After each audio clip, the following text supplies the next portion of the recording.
Una volta sognai di essere una tartaruga gigante con scheletro d'avorio che trascinava bimbi e piccini e alghe e rifiuti e fiori e tutti si aggrappavano a me sulla mia scorza dura. Ero una tartaruga che barcollava sotto il peso dell'amore, molto lenta a capire e svelta a benedire. Così, figli miei, una volta vi hanno buttato nell'acqua e voi vi siete aggrappati al mio guscio e io vi ho portati in salvo, perché questa testuggine marina è la terra che vi salva dalla morte dell'acqua.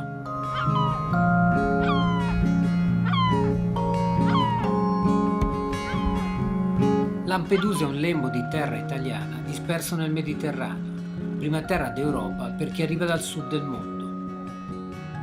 È quest'isola che da più di 30 anni i migranti provenienti da Libia e Tunisia spesso trovano sul loro percorso, ma è da secoli che Lampedusa è un luogo dove Oriente e Occidente, Nord e Sud, si incontrano.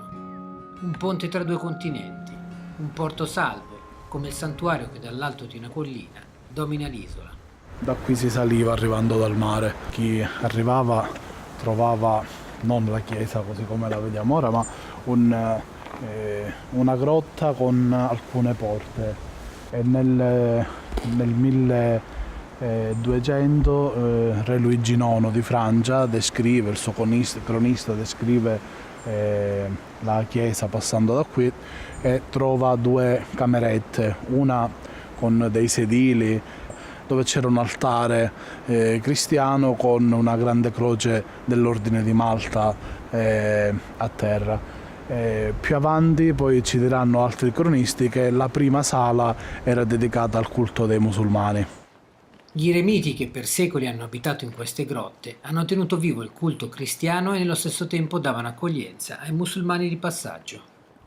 Non c'è mai stata una comunità musulmana a Lampedusa, però c'è sempre stata questa convivenza in questo luogo.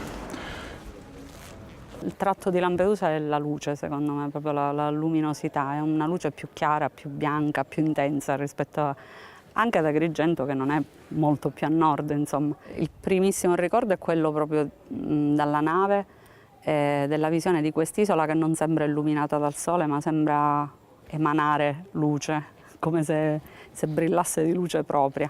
Questo mi ha colpito tantissimo. E poi anche la sensazione di sentirsi subito a casa propria. C'è la possibilità forse di costruire. Lampedusa va raccontata per quello che è, così come viene vista e vissuta dai suoi abitanti e da parte di chi è solo di passaggio. Un'isola che racchiude storie di vite, di mare, di esperienze, di avventure e di speranze. Finisce la sera e già sono tutte. Bah, basta fare. Se non c'è a pigliare la nave, sì, ma non pigliamo la nave, lascia fare. Ah, vero. A chi te vai a dare, che te vai a dare, come te vai a dare, a cui te vai a dare. Nata come isola dei pescatori, diciamo, la forza lavoro era di pescatori e nel corso degli anni ci siamo spostati in vari porti, diciamo, prima della penisola, ma poi ci siamo spostati anche in Francia, siamo anche in America, siamo in Canada. Abbiamo pescatori ovunque nel mondo.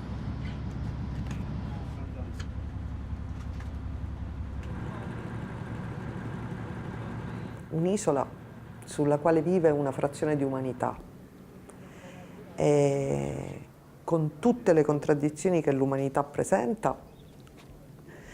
In particolare è molto Italia,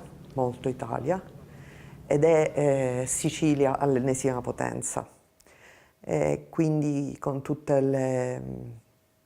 i lati buoni e cattivi dell'Italia e della Sicilia in particolare. L'isola di Lampedusa è il centro del Mediterraneo. Da sempre viene considerato l'ultimo pezzo d'Italia prima ed Europa oggi, o il primo pezzo d'Europa. Molte volte viene dimenticato il ruolo che svolge Lampedusa per quanto riguarda la sua funzione che c'è nel Mediterraneo.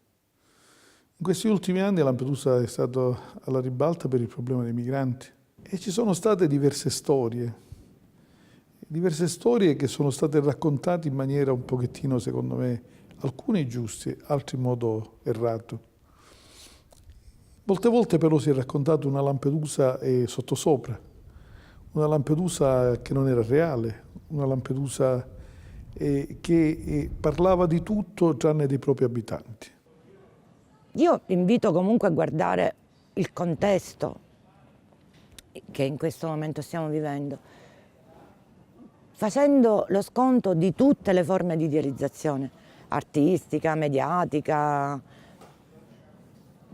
politica, io credo che Lampedusa, con tutte le sue contraddizioni, rimanga in questo momento, in questo preciso momento storico, un faro, quello che Papa Francesco ha definito un faro. Ed è singolare che un'isola così piccola, un tempo dedita totalmente alla pesca, poco conosciuta anche in Italia, alla fine degli anni '80 diventi famosa per 2 missili, 2 Scud lanciati dal colonnello Gheddafi nella sua guerra personale contro gli Stati Uniti. Si è sentito un gran botto, chissà che cosa è successo. Accendi la televisione e senti se parlano di questo. Busso da un altro boato, uguale a quello di prima. Forse saranno dei missili giunti da terra vicina. Pare che lì in mezzo al mare, poco lontano da qui, il colonnello ha lanciato perché gli andava così. Però per essere precisi dice di avere una scusa: spegnere tutte le stelle sulla bandiera degli USA. E poi negli anni '90 di nuovo sulle prime pagine dei giornali per gli sbarchi di migranti. Da lì in poi la storia di Lampedusa si fonde con la storia delle migrazioni nel Mediterraneo.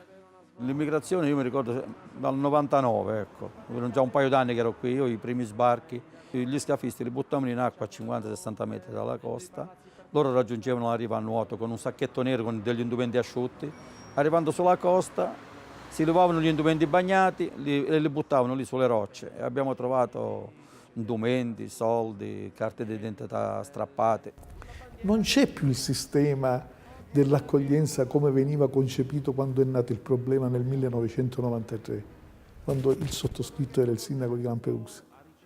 Perché noi pagavamo i biglietti della nave, davamo da mangiare, noi come comune, ma noi come cittadini. Davamo le coperte. Io il primo ragazzo che ho dovuto spiegare me lo sono trovato in cantiere una mattina e stava bevendo l'acqua dei fusti che noi abbiamo per fare l'impasto. Ho detto guarda che quello ti potrebbe far male. E poi lui mi dice il treno per Parigi. E ho detto aspetta, poi non sapendo, lui parlava un po' di francese, un po' di inglese, non sapendo le lingue, ho spalmato la sabbia che avevo a terra, gli ho disegnato l'Italia, gli ho disegnato la Sicilia e Lampedusa. Ho detto tu sei qui a Lampedusa, devi andare in Sicilia, devi passare, fare tutta l'Italia e Parigi è qui. Lui si è messo le mani nei capelli.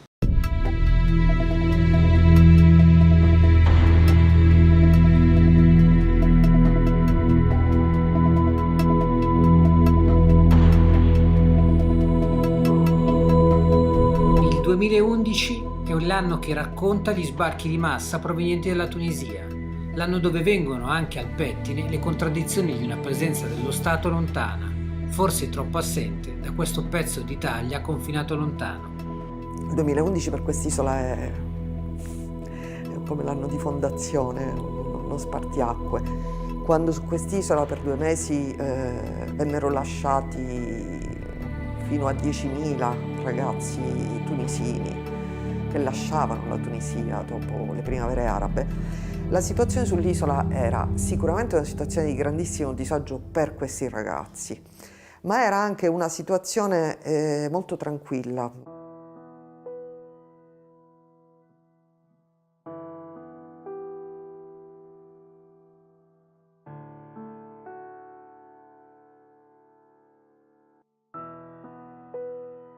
Mediterranean Hope nasce nel 2014, dopo la tragedia che avvenne a Lampedusa il 3 ottobre 2013, grazie all'impegno della Federazione delle Chiese Evangeliche in Italia, che decise di avviare un nuovo progetto a tutela della popolazione migrante che arrivava in Italia. Il principale obiettivo quindi di Mediterranean Hope a Lampedusa, almeno inizialmente, era quello di comunicare all'esterno ciò che avviene sulla frontiera.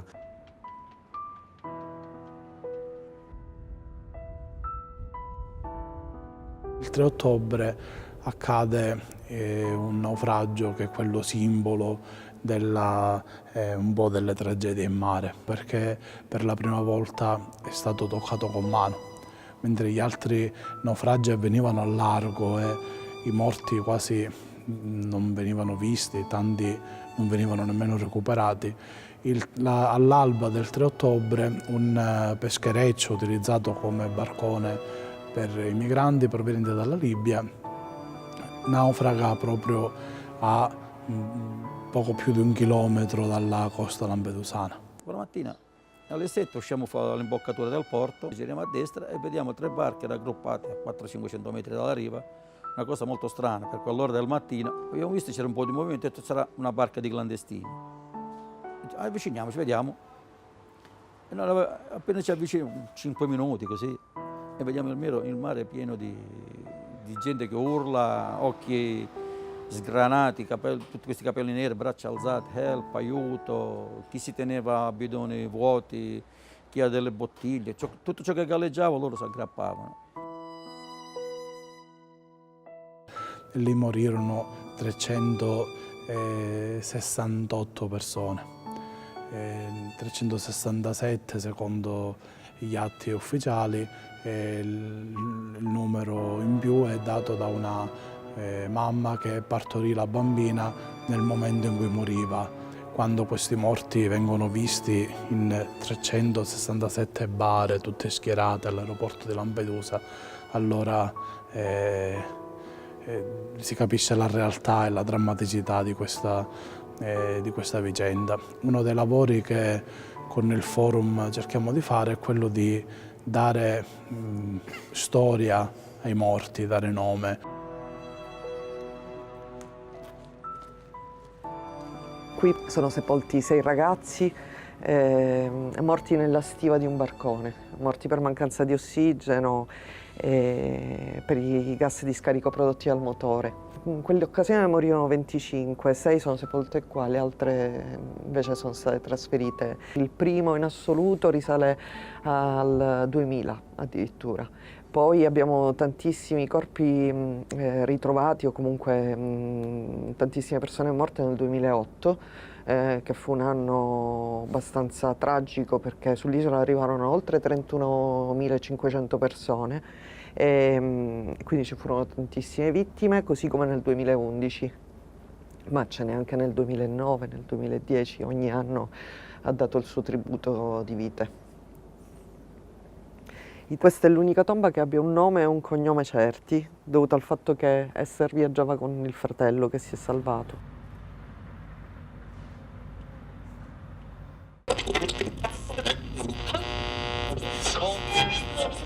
Buona giornata dalla redazione. Si erano nascosti in un autocompattatore per rifiuti in partenza da Lampedusa per Porto Empedocle. 5 tunisini ospiti del centro di accoglienza di Lampedusa sono rimasti feriti nell'escursione tentando di scappare dall'isola.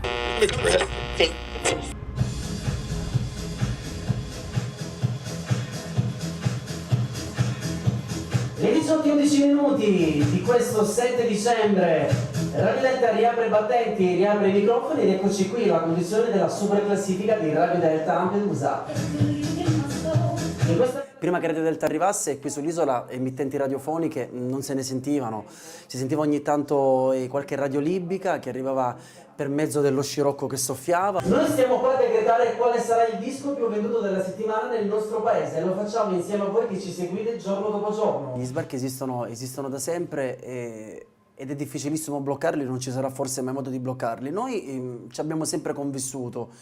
Per noi non è stato mai un grande problema. Certo, l'isola ha subito negli anni, possiamo chiamarle invasioni, però l'isola ha risposto sempre bene. Il lampedusano si è spogliato di quello che aveva per poter aiutare chi arriva dal mare. È presente, diciamo, il tema, l'argomento, lo viviamo quotidianamente, lo sappiamo, non ci sono contatti, ma per esempio la scuola lo affronta con vari progetti, con varie iniziative che sono volte più che altro alla conoscenza di quello che le persone portano con sé da casa loro, cioè fare capire che le persone che passano da qui non hanno niente di differente da quelli che ci risiedono.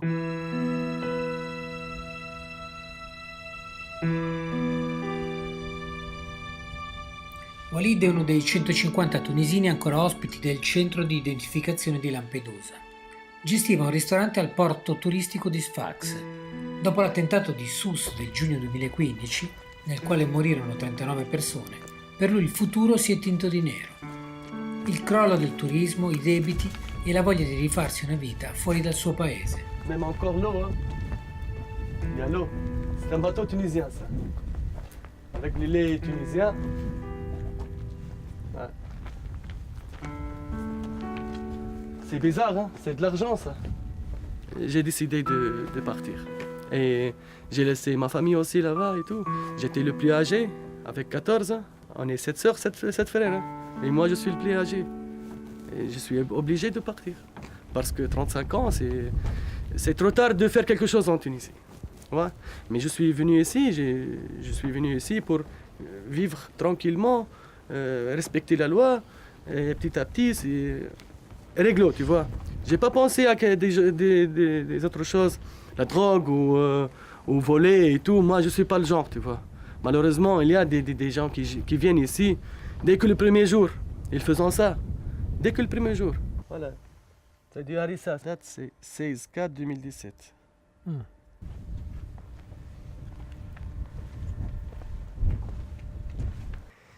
J'étais un peu, comment dire, surpris des gens, comment ils souffrent, tu vois. Comment quelqu'un qui risque sa vie, et il vient ici, vraiment, il m'a touché bien. Au futur, moi, vraiment, c'est une bonne leçon pour moi. C'est une bonne leçon. Ouais.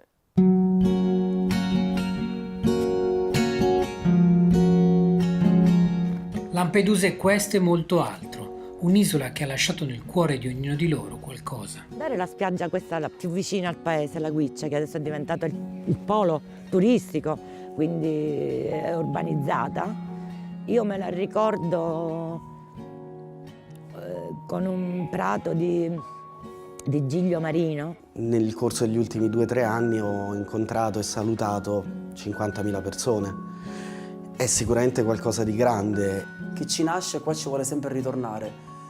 Tanti lo chiamano il mal d'Africa, non lo so, saremmo affetti da questo mal d'Africa e quindi è difficile staccarsi.